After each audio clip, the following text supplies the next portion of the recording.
Hvor er det bare fedt at mærke det fællesskab, vi har herinde, og I møder op så talstærkt på sådan en ret kold novembermorgen. Og det her sanghæfte, hvor er det bare fantastisk.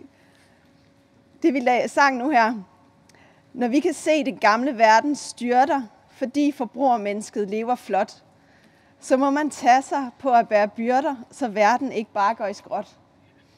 Det er i bund og grund essensen af det, jeg har tænkt mig at sige til jer i dag. Så nu kan jeg i virkeligheden bare gå hjem. For det jeg nemlig godt kunne tænke mig at tale med jer om i dag, jamen det er forbrugermennesket og vores forbrug, og ikke mindst vores overforbrug. Vores overforbrug af naturens ressourcer. Nu går vi ind i november måned. Jeg ved ikke, hvad I forbinder november måned med, men for mange i Danmark, så er det efterhånden blevet Black Friday. Der er gode tilbud. Vi skal ud og bruge nogle penge. Og det her Black Friday-fænomen er jo ved at blive noget, som ikke bare er én dag, men som spreder sig til hele november måned. Nu er der mange, der taler om Black November. Hvorfor er der ikke nogen, der stopper op og stiller spørgsmålstegn ved det? Det kunne jeg godt tænke mig at snakke lidt mere om i dag. Fordi når vi ser på forbrug, så kan man ikke ligefrem sige, at vi er forgangsland i Danmark. Hvis alle skulle forbruge som os danskere, så skulle vi bruge over 4 jordkloder. Vores forbrugsbaserede CO2-udledninger, vores materialefoderaftryk, det ligger markant over det europæiske gennemsnit. Grundlæggende så må vi sige, at vi har en lineær økonomi. Vi forbruger, eller vi udvinder ressourcer fra naturen, forarbejder dem, vi forbruger det, og til sidst smider vi det ud som affald. Vi er rigtig gode til den lineære økonomi i Danmark. Faktisk så gode, at vi de sidste mange år har vundet Europamesterskabet i at producere mest affald per indbygger. Jeg tror lige, vi har snået os ned på en anden plads nu, men vi ligger der helt oppe i toppen. Når man så taler lineær økonomi, så taler man ofte så om cirkulær økonomi som modspillet til den lineære økonomi. En økonomi, hvor ressourcerne hele tiden cirkulerer i et kredsløb, og affald, det findes ikke. Problemet er bare, at den måde, vi har talt om cirkulær økonomi på de sidste mange år, det har været affaldshåndtering. Vi har talt om, hvad gør vi med al vores affald, når vi har skabt det, frem for at tale om, hvordan undgår vi faktisk at skabe affald i første omgang. Nogle af jer kender sikkert EU's affaldshierarki. Nederst der har vi deponi, så kommer affaldsforbrænding med energiudnyttelse, så har vi genanvendelse, så har vi genbrug og forberedelse til genbrug, og øverst har vi forebyggelse. Men hele den måde, som vi også i det politiske system har talt om cirkulær økonomi på, det har været nederst i affaldshierarkiet. Vi har ligget og cirklet rundt omkring den her genanvendelsestankegang, og vi har talt meget lidt om, hvordan vi egentlig forebygger affald. De seneste politiske udspil, der har været på området, har blandt andet været klimaplan for affald og cirkulær økonomi fra 2020. Der er også blevet fulgt op med en handlingsplan. De her planer har stort set udelukkende haft fokus på affaldshåndtering og ikke på affaldsforebyggelse. Et af de områder, som man selvfølgelig taler meget om, når man taler cirkulær økonomi, det er plastområdet. Plast, det er jo et materiale, som sådan set er et udmærket materiale, men den globale produktion af plast, den udleder i dag mere CO2 end den samlede globale luftfart. 40% af plasten bliver brugt til emballager. 90% af de her emballager, der går værdien af materialerne tabt efter bare én forbrugscyklus. Så tænker man nok, okay, jamen så er problemet, at vi kun bruger det én gang, inden vi smider det ud. Sådan tænker de fleste bare ikke. De fleste, de har så tænkt, jamen hvordan kan vi så genanvende de kæmpe mængder, som vi laver? Så derfor har fokus de sidste 20 år på plastområdet har ligget på at optimere genanvendelsen. Hvordan kan vi skabe nogle materialer, der kan genanvendes? Problemet er bare, at genanvendelse, det er også en ressourcekrævende proces, og det nedbringer ikke vores forbrug. Derudover så taler vi primært om downcycling, når vi har med genanvendelse at gøre. Det kan godt være, at En plastflaske kan blive til en plastikpose, men derefter så kan den ikke rigtig blive til noget der igen. Den anden strategi på plastområdet, det har været materialesubstitution. Kan vi finde nogle alternative materialer? Så har vi kigget på bioområdet, og vi har produceret plast af sukkerrør og alt muligt andet. Det kan godt være, at der er en CO2-effekt forbundet med det. Men ser man på de arealer, det optager, ser man på biodiversitetsdagsordenen, så er det jo ikke en gevinst. Og det siger lidt om, at vi også i den grønne omstilling tit har tendens til at stirre os blindt på CO2 som det eneste parameter i forhold til at måle den grønne omstilling. For en måneds tid så kom der endnu en rapport fra Catherine Richardson og et kæmpe forskerhold, som sagde, at nu har vi overskredet 6 ud af 9 planetære grænser. Og her er klimaforandringer altså bare 1 ud af de her 9 planetære grænser, som jo også handler om vores vandforbrug, vores kemiske forurening, vores biodiversitetskrisen. Vi er nødt til at kigge bredere på den grønne omstilling end bare på CO2. Politikerne i Danmark har generelt, står Marianne herovre, hende vil jeg bestemt ikke beskylde for at være med på den vogn, men generelt har de stirret sig fuldstændig blind på 70% målsætningen som det eneste, der er styrende for den grønne omstilling herhjemme. Noget, der illustrerer det, det er et citat, som jeg lige vil hive frem fra skatteministeren, hvor han forleden dag skulle svare på, giver det mening, at vi begynder at reparere mere i Danmark? Måske tænker et reparationsfradrag.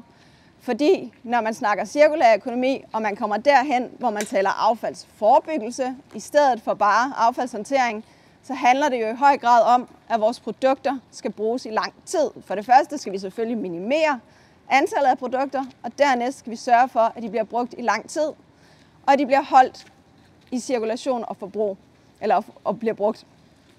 Det betyder, at reparation er afgørende. Fordi når vi først har skabt noget, jamen så skal vi jo sørge for, at det kan repareres, at det er designet til at kunne repareres, at vi ikke har de her telefoner og alt muligt elektronik, som skal skilles fuldstændig ad, for at det kan repareres, hvilket selvfølgelig gør det væsentligt dyrere at få det repareret, end bare at gå ud og købe nyt. Så reparation er et helt centralt element, når vi snakker affaldsforebyggelse. Når skatteministeren så bliver spurgt ind til, jamen skulle vi så ikke til at gøre noget for at fremme et reparationsmarked, for at skabe incitament til reparation, så svarer han. Det bemærkes, at forslaget sandsynligvis ikke vil kunne bidrage til indfrielse af det danske 70%-mål. Da 70%-målet vedrører udledninger fra dansk grund, reparationer af produkter vil derimod typisk vedrøre importerede varer og dermed udledninger uden for Danmark.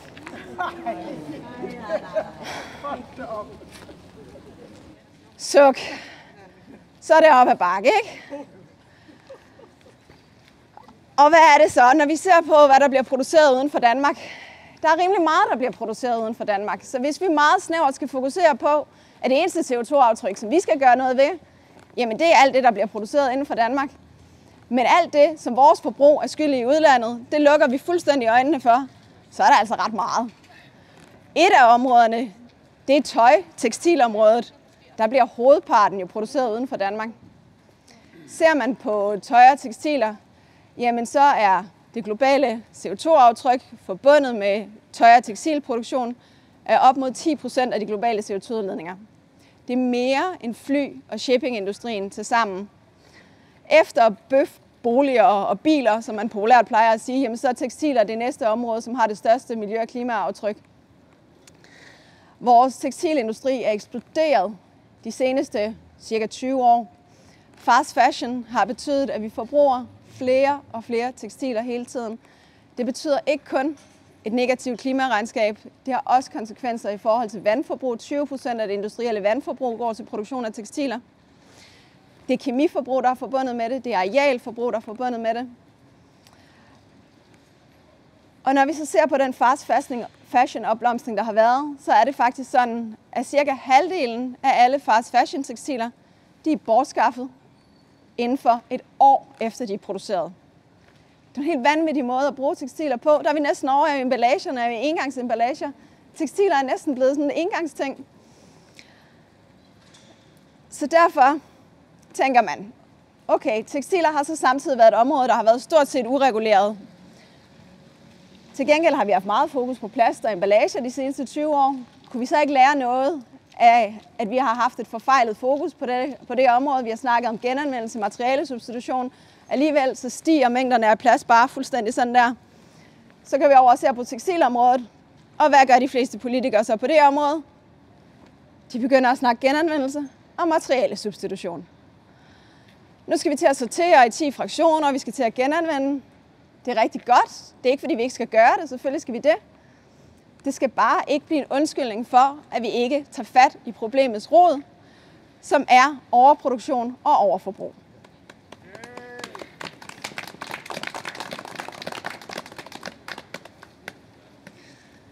På det her område, så begynder vi også at snakke materialesubstitution. Kan vi producere tekstilerne af andre materialer?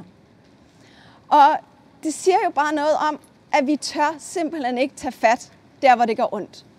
Vi tør ikke, og de fleste politikere tør slet ikke, at begynde at tale om, at vi skal reducere vores forbrug. Hvorfor er det, vi ikke tør tale om det? Der tror jeg simpelthen, at vi er nødt til at begynde at kigge i de økonomiske systemer, de økonomiske strukturer, som i bund og grund gør, at vi har den her berøringsangst ved at gå ind og sige de forbudte ord, vi skal forbruge mindre. Ser man på de økonomiske systemer, så er de jo i bund og grund lavet til en anden tid. BNP-vækst er blevet det afgørende succeskriterie for vores samfund. BNP-vækst er bundet op på, at vi hele tiden skal forbruge mere og mere og mere. Under corona, når det ser ud til, at nu skal vi sætte lidt gang i hjulene, vi frigiver feriepengene, vi sender nogle checks ud, folk skal ud og forbruge. Det viste sig, at de fleste gik ud og købte nye fladskærme og ny elektronik. Men det er så indgroet i vores måde at tænke og handle på, at vi skal bare forbruge mere og mere og mere, fordi vi skal holde den her BNP-vækst kørende. Men det er i bund og grund et andet system, en anden tid, som det her økonomiske system er lavet i, hvor vi ikke havde overskredet 6 ud af 9 planetære grænser. Derfor er vi også nødt til at kigge på, hvordan får vi skabt et økonomisk system, som rent faktisk har mennesker og planetens trivsel i fokus. Og når vi taler trivsel, så synes jeg også, det er ret interessant at se på, hvad vores forbrug egentlig gør for vores trivsel. Fordi man skal ikke have læst ret mange nyheder for os at finde ud af, at der bliver talt meget om, at vi har en trivselskrise herhjemme. Mange af de unge synes, det er svært. De kæmper med at følge med alt det, de skal på sociale medier. Og hvis vi går tilbage og bare tager sådan et simpelt område som tøj- og tekstilområdet, så ved jeg ikke, om der er nogen af jer, der kender den kinesiske platform Shein. Jeg forestiller mig ikke, at det er der, I handler mest. Men det er altså på rekordtid blevet den 4. største online-platform i Danmark. Shein, de producerer ultra billigt, dårlig kvalitets fast fashion. Det betyder, at der blandt mange unge er nogle trends på Instagram og andre steder, hvor de hver uge bestiller nye tøjpakker hjem, som de så kan stå og vise frem på Instagram. Og det skaber jo sådan et ekstremt pres på de unge, for okay, jeg skal være med på det seneste nye, så må jeg hellere også hele tiden være med og bestille nye pakker hjem. Og det går så hurtigt. Det går så hurtigt med, at ting bliver umoderne, ting bliver til affald. Og det betyder også, at det er virkelig svært for de unge at følge med. Der er sågar lavet undersøgelser, et PhD-studie af, godt nok af kvinder, jeg ved ikke hvorfor, men som bruger meget tøj, hvor man har set på deres trivsel. Hvordan påvirker det egentlig deres trivsel, at de bruger så meget tid på at sidde og scrolle igennem og købe meget tøj, og det påvirker deres trivsel utrolig negativt. Derfor så er vi simpelthen nødt til at se på, hvordan vi skaber et økonomisk system, som har både menneskers trivsel og planetens trivsel i fokus. Og der bliver jeg faktisk alligevel ret optimistisk, når jeg ser på, hvad der foregår i udlandet lige nu. For det første så havde vi den her store Beyond Growth-konference i foråret i Europaparlamentet, arrangeret af partier på tværs af de politiske skillelinjer. Og så er der en ny bevægelse, der er ved at opstå inden for noget, der hedder Well-being Economy. Well-being Economy handler netop om at forsøge at skabe et økonomisk system, der sætter mennesker og planetens trivsel i fokus. Der er en række regeringer, der nu har signet op til det, som er gået sammen, har skabt en alliance. Det handler om New Zealand, Wales, Canada, Finland, er blandt andet nogle af de regeringer, der er gået med i det. I New Zealand er det sågar en dansk kvinde, der hedder Kirsten Jensen, der sidder i deres finansministerium og ser på, hvordan man kan have nogle alternative parametre end bare BNP-vækst i forhold til at måle samfundets succes, i forhold til at måle alle politiske initiativer op imod. Det er super interessant. Der er kommet en international alliance, We All Wellbeing Economy Alliance. Jeg håber virkelig, at vi begynder at se i den retning i Danmark også. Og det har jeg også en idé om, at vi begynder at gøre. Jeg håber, at politikerne vil begynde at lytte til den bevægelse, der sker rundt omkring i udlandet. Tage det til sig i Danmark også. Begynde at tage en debat om, hvorvidt vi kan blive ved med at forbruge i en situation, hvor vi har overskredet 6 ud af 9 af de planetære grænser. Jeg håber, at politikerne vil begynde at sætte mennesker og planetens trivsel i fokus. Og at de danske politikere vil begynde at tage det perspektiv til sig i langt højere grad, end de gør i dag. Fordi gør vi det, så tror jeg virkelig, at vi kan komme rigtig langt.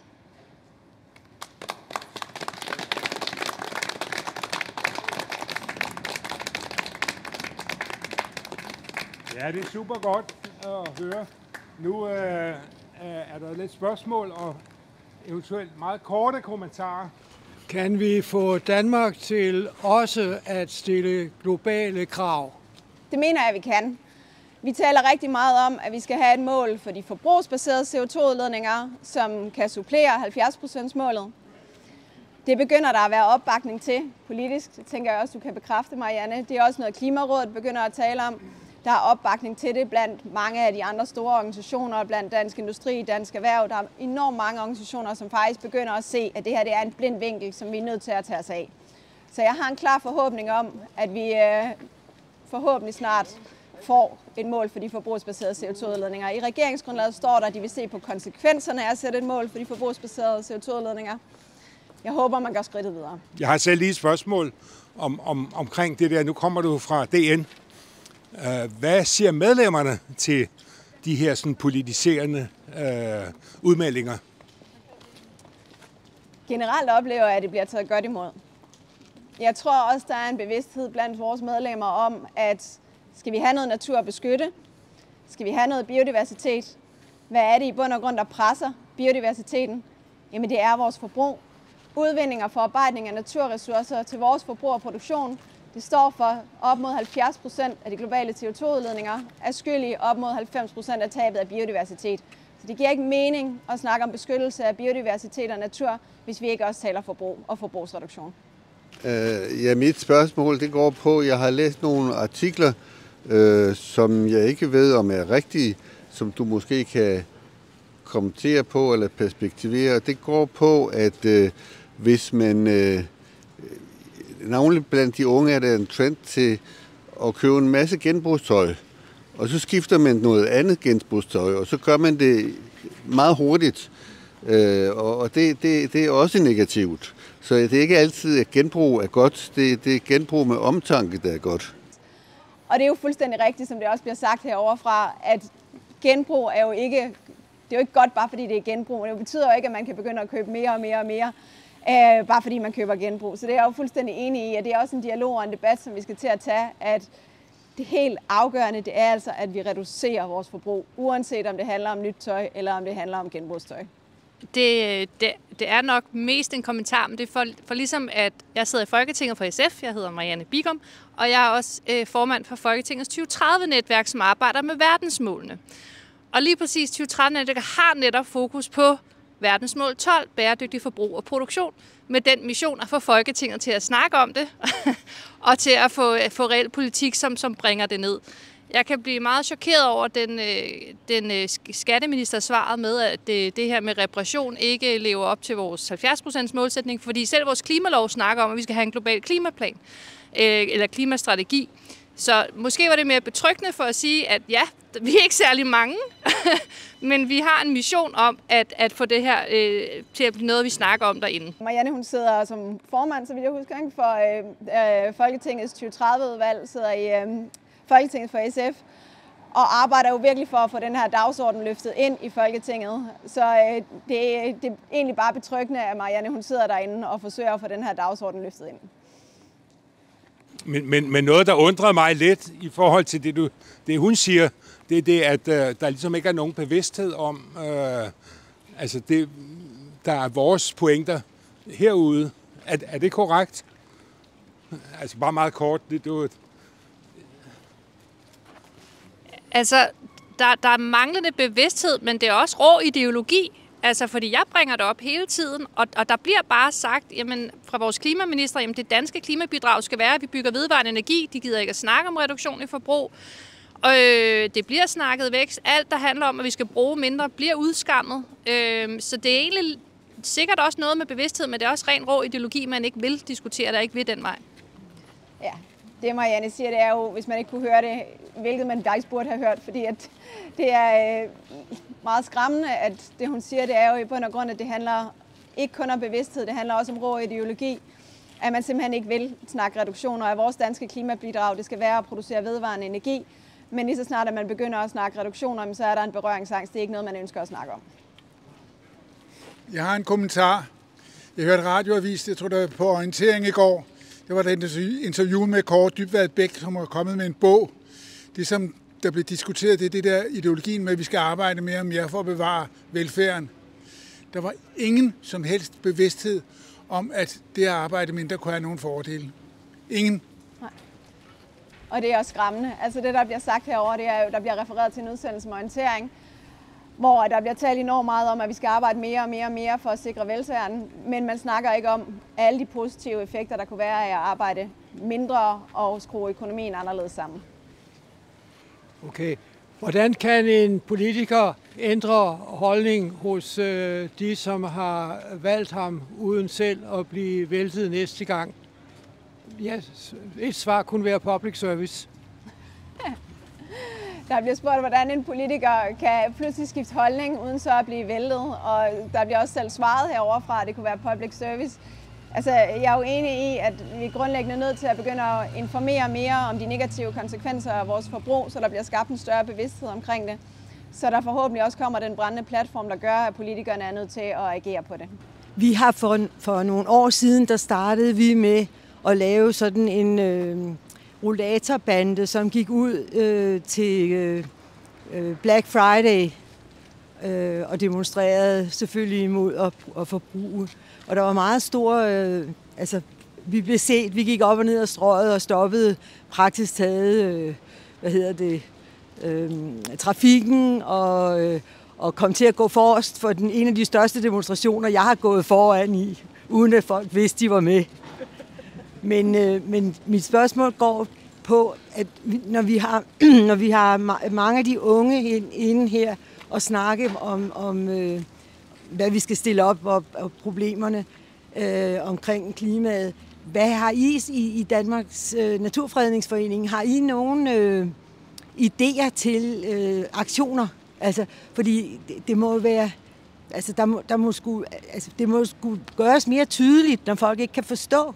Og regeringen, som sagt, det eneste, de tænker på, det er flere folk i arbejde, ikke? Og det er jo mere forbrug. Altså, så har I en aktionsgruppe, der finder på gode idéer til, hvordan man kan... Ja. Der bliver nævnt en rollatorgruppe, som har lavet en demonstration i forbindelse med Black Friday.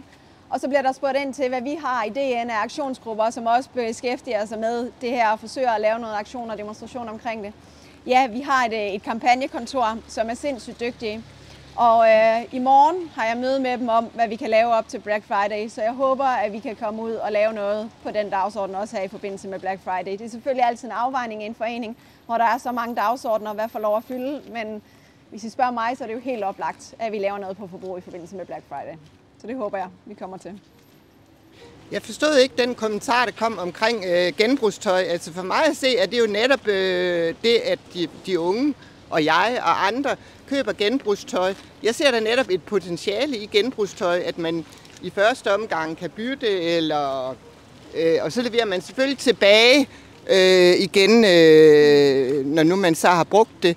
Og så kan det blive syet om, ligesom man gjorde under krigen. Hvad er problemet med genbrugstøj? For jeg er bange for, at vi begynder at komme med nogle uheldige mudrede, hvis vi begynder at sige, at det er heller ikke godt med genbrugstøj. Ja. Der bliver spurgt herovre til en afklaring i forhold til problemet med genbrugstøj, fordi det er jo i bund og grund er godt, at vi går i genbrugstøj. Det er i bund og grund godt, at vi passer på vores ting, at vi tager dem og reparerer dem og leverer dem tilbage igen. Og det er jeg fuldstændig enig i. Det er i bund og grund godt. Det vi bare skal være opmærksom på, de er de trends, der hedder, at bare jeg køber genbrug, så kan jeg købe 15 stykker tøj om ugen. Eller noget i den stil. Så det er jo egentlig bare at finde den her balance mellem at sige, ja, det er godt, at vi får fokus på genbrug. Det er godt, at vi får fokus på at dele vores tøj, at vi får fokus på at reparere vores tøj. Så sent som i forrige uge, der havde vi en tekstil reparationsworkshop i Danmarks Naturfredningsforening. Vi havde en influencer inde, vi havde forskellige studerende fra Det Kongelige Danske Akademi. Man kunne tage sit slidte tøj med ind og få det lappet og finde ud af at lære nogle teknikker til, hvordan man kunne lave visible mending og alt muligt andet for at passe godt på sit tøj og for at reparere det. Det er helt klart godt. Det vigtige er bare, at vi så samtidig siger, at vi er nødt til også at reducere vores forbrug. Så vi kan altså ikke bare købe uendeligt, bare fordi vi køber genbrug.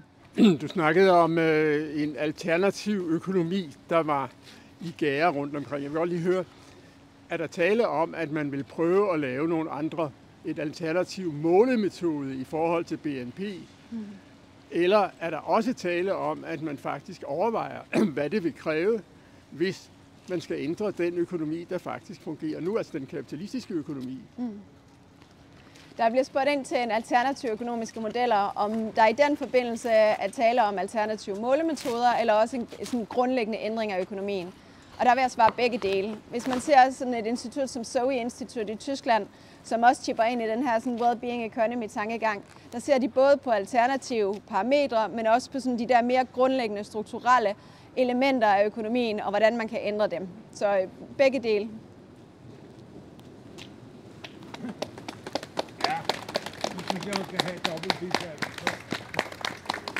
Og tak for gode spørgsmål og engagement også. Ja, og vi siger også tusind tak.